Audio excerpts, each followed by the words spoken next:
உலக மக்களே வணக்கம். எளிய மக்கள் என்றால் என்ன? நல்லா ஆண்மகனை கேட்குறேன், நல்லா பெண்மணியை கேட்குறேன். எளிய மக்கள் என்றால் என்ன? அவங்க என்ன தொழில் செய்கிறாங்க?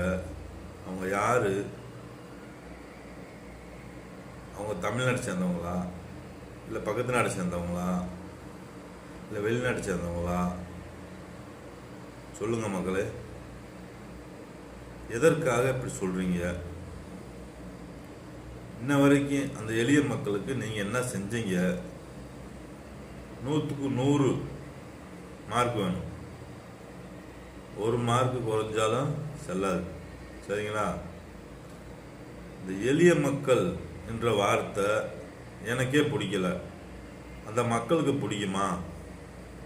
சொல்லுங்க அண்ணே. திருமாவளவன் அண்ணே, நீங்க தானே ஏழைகளுக்காக கத்துறீங்க. நீங்க சட்டம் படிச்சவர். எளிய மக்கள்னா என்னண்ணே? இந்த வார்த்தை அந்த மக்களுக்கு பிடிக்குமா?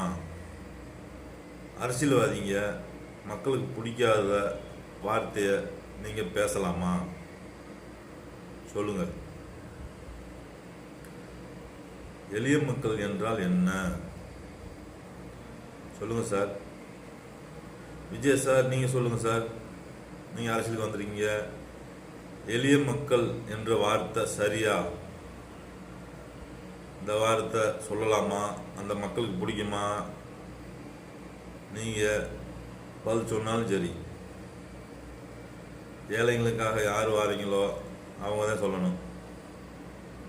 எனக்கு முழு விவரம் தெரியல. எளிய மக்கள் என்றால் என்ன? ஏன் அதை பேசுறீங்க? இது யாரு? அவங்க என்ன பிஸ்னஸ் பண்றாங்க? என்ன தொழில் பண்றாங்க?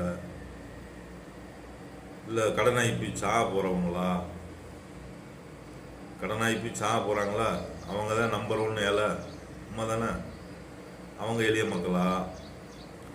இல்லை தொழில் செய்யறவங்க எளிய மக்களா? யாரு அவங்க? சொல்லுங்க. ஏழை மக்கள் காலடியில் உட்காருவாங்கன்னு சொல்லி காட்டுறீங்க. சரிங்களா? நீங்கள் மேலே உட்காருவீங்க, அவங்க காலடியில் உட்காருவாங்க. இப்படி தான் உட்காந்துருக்காங்க. சரிங்களா? இதெல்லாம் உண்மைதான். நீங்கள் கல்யாணத்துக்கு முன்னாடி அந்த உங்கள் காலடியில் உட்காந்தாங்களா? அவங்க மக காலை தொட்டீங்களா தொடலையா? சொல்லுங்க சார்.